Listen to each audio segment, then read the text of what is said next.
Prime Minister, is it important that politicians stick to their word?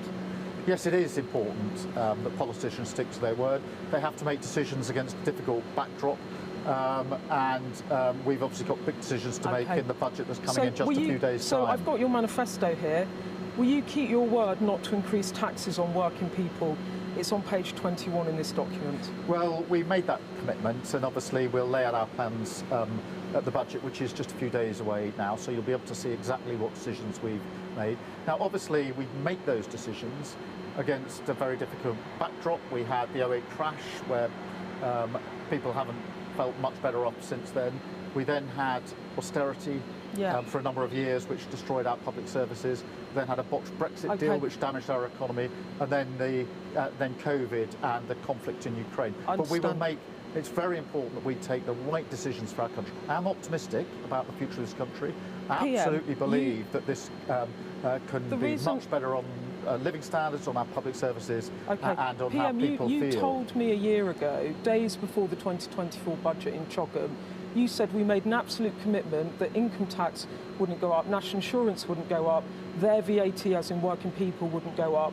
I said that in the campaign, we're going to keep those promises. Will you make that commitment again today? Well, Beth, we're going to set this out in just a few days. You won't, will you? Well, you said that just a few days before the last budget. You know you did make the commitment before the last budget. You know that the decisions will be made and set out in full in just a few days' time. You're not going to. You'll be able to. Will you make the commitment again now? You won't, will you? You will be able to hold me to account, Beth, when those principles, when those decisions are set out. But you won't rule out tax rises on working people. The principles will be fairness, and the three things that I'm bearing down above all else is protecting our public services, the NHS, cutting our debt, which is vitally important, and dealing with the cost of living crisis. Minister, because for most people watching this, the cost of living will be their number one issue, and that's why it needs to be the number one priority of the government. Cost of living.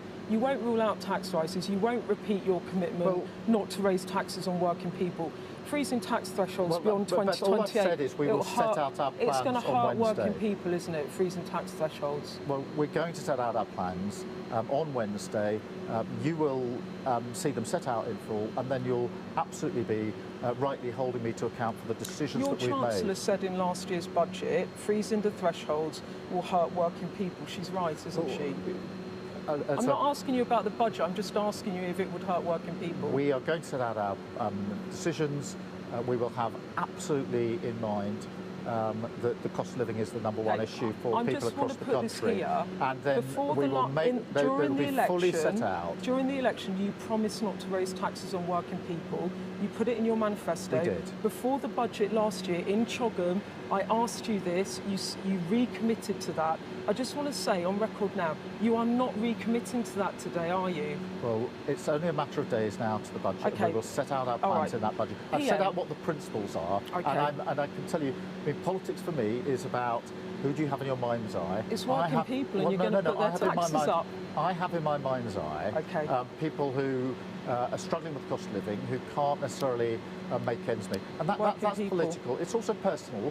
When I was growing up, we couldn't always make ends meet. We couldn't always pay our bills. I know what it feels like to be in your kitchen around the table wondering which bills you're not going to be able to pay this month. And so having who you have in your mind's eye is really important. That's what I've got in my mind's eye as we go into this budget. Okay. PM, you promised to end the chaos when you were elected, but since the summer we've had winter fuel U-turn, welfare U-turn, Rayner's resignation, Mandelson's sacking, Andy Burnham's leadership drama, the Wes Street in number 10 showdown, pitch rolling in income tax rises only to U-turn.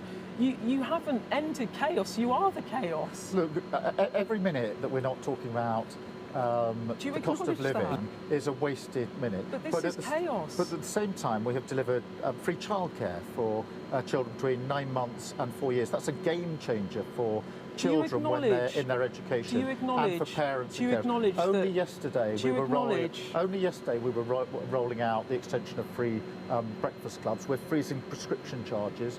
We're maintaining the cap on bus fares. So none of the stuff that I've just mentioned, that you're just going to gloss over that and not acknowledge that this is chaotic? No, I'm not. But I'm really conscious of the fact that what the majority of people want to know is if my number one issue is paying the bills and making sure I can make ends meet, what are you doing about that? And that's why it's important for me to say, these are the measures we're taking. Are you let me put it another way. Are you disappointed about what's been going on in your Downing Street since September? I think that every minute that we're not bearing down on the cost of living is a wasted minute.